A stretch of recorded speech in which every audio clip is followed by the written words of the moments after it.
रही है भाई, वो क्यों परेशान है कि गोड़ और खरवार जाति का जाति प्रमाण पत्र बन जाए? इसलिए पड़ी हुई है कि हमारे सांसद भाई आपका भी कल्याण हो जाए, आपके बच्चों को नौकरी मिल जाए, ताकि सीना तान करके इस पे लिखे क्या फलनवा कौन। इसलिए मैं राकेश भाई आपसे निवेदन करूंगा, आज इस काम को निपटा के ही जाइएगा, और अगर किसी प्रकार की कोई दुविधा उत्पन्न होती है तो तत्काल हमको अवगत कराइएगा। ऊपर से लेकर नीचे तक सबको हिला के रख दिया जाएगा।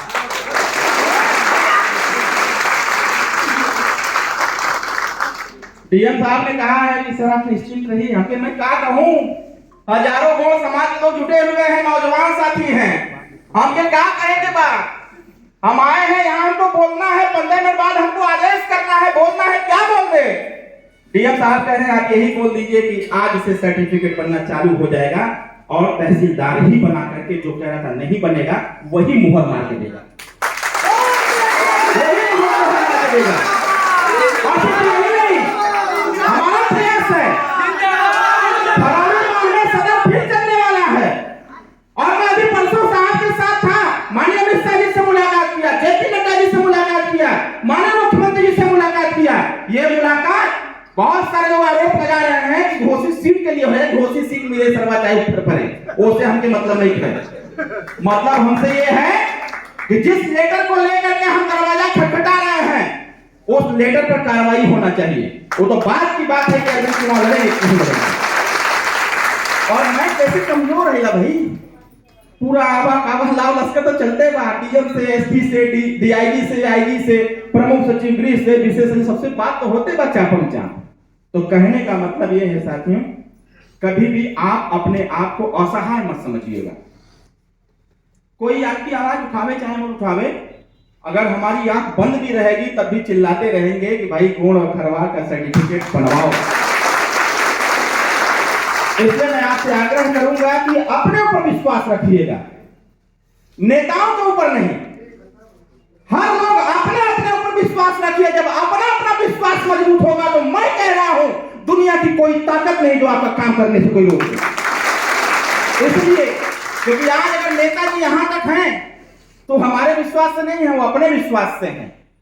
नेताजी यहां तक पहुंचे हैं तो अपने विश्वास से पहुंचे हैं, और सदन में खड़ा होकर के बोलते हैं तो अपने गट अपने विश्वास पर बोलते हैं, क्योंकि उनको विश्वास है कि जब मैं बोलूंगा तो ये समाज खड़ा रहेगा। और इससे कोई पूछेगा कि बताओ तुम रो रहे हो, तो कहेगा कि मैं अपने हिस्से के लिए रो रहा हूं, लेकिन रोने वाला नहीं, लड़ करके अपना हिस्सा लेने का काम करता। इसलिए मैं आप सभी से आग्रह करूंगा कि आप सभी लोग अपने अपने ऊपर विश्वास रख करके, जो सामाजिक संगठन के साथी हैं उनके ऊपर विश्वास रख करके अपनी लड़ाई को अंतिम तक पहुंचाने का जज्बा रखिएगा। कोई साथ दे चाहे मत दे, लेकिन एक पीला गमछा आपके साथ सदैव खड़ा रहेगा। इसलिए मैं आपसे कह रहा हूं, और खास करके नौजवान साथियों, जैसे हमारे माननीय जिलाध्यक्ष जी बोले ना कि बड़े नसीब वालों को बढ़ोतरी मिलता है ना, मैं बोलता हूं इस चीज।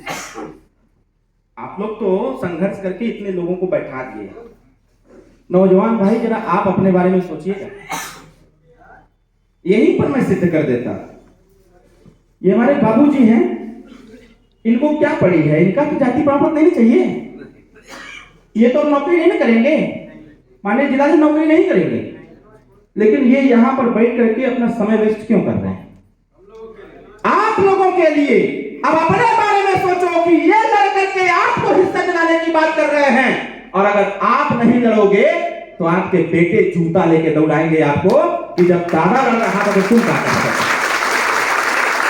इसलिए मैं कहना चाहता हूं नौजवान साथियों, ये दल पार्टी से ऊपर उठो और एक बात का ध्यान रखो कि हमारी लड़ाई जो लड़ता है, हमारी हिस्सेदारी की जो बात करता है, हमारी बात जो सदन के पटल पर खड़ा होकर करता है, उसके कंधे से कंधा मिला के चलने की आवश्यकता है, ताकि हमारे अंतिम व्यक्ति का कल्याण हो जाए। इसलिए नहीं तो जवाब नहीं दे पाओगे मेरे मित्र, 4 पीढ़ी बर्बाद होगी सर्टिफिकेट बनाने के चक्कर में। बताइए गलत कह रहा हूं कि सही कह रहा हूं? 4 पीढ़ी बर्बाद हो गई। मैंने पहले ही कहा कि एक लोग मर गए जाति प्रमाण पत्र के चक्कर में कि हमारे बेटे को मिल जाए, और बेटा संघर्ष करते करते मरने की कगार पर आ गया है, और इनका बेटा 35 साल का है, उसको भी सर्टिफिकेट नहीं मिला, और बेटे का बेटा पैदा हो गया है, यहाँ बैठ के भाषण सुन रहा है, उसका भी सर्टिफिकेट आज तक नहीं। अब जरा कल्पना करिएगा, कि अब आप अपनी 5वीं पीढ़ी को भी धरना पर बैठाना चाहते हो कि 5वीं पीढ़ी को आप थाने और तहसील पर और जिले पर कर्मचारी अधिकारी बनवा के बैठाना चाहते हो, ये आपको तय करने की आवश्यकता है। ये रैली, ये प्रदर्शन, ये धरना कर करके सरकार को दिखाने से कुछ नहीं होने वाला है। अरे आपकी आवाज कौन बनेगा ये तो देखो। आप रो रहे हो तो फिर उसको, उस आत्मबल को बढ़ाएगा कैसे कौन? आपके अंदर जो एक ज्वाला है उसको भभकाएगा कौन? आप तो, हम तो यहाँ फागू सिंह जी के होटल में बैठ करके बात कर लेंगे भाई। हम तो अभी आए हैं, 15 मिनट बाद यहाँ से निकल लेंगे, स्कूटर बजा के खटखटा के निकल जाएंगे दूसरे कार्यक्रम। लेकिन इसके बाद इस लड़ाई को जारी कौन करेगा? जो ज्वाला जली है, जिसमें तेल डालना बार बार आवश्यक है, जब उसकी तेल खत्म होगी तो उसमें डालेगा कौन? जो आवाज उठी है उसको और उठाएगा कौन? इसलिए मैं कह रहा हूं, आप बैठे हुए चौथे पीढ़ी के लोगों, आप अपनी ताकत को बढ़ाओ, अपने नौजवान साथियों को प्रेरित करो, उनसे बताओ कि जब तक उनकी व्यक्तिगत कल्याण नहीं हो जाता, जब तक पूरे प्रदेश में हमारी आपकी भागीदारी नहीं मिल जाती, तब तक संघर्ष जारी रहेगा। इसके लिए कुछ करना पड़ेगा, उसको हम लोग करने का काम करें।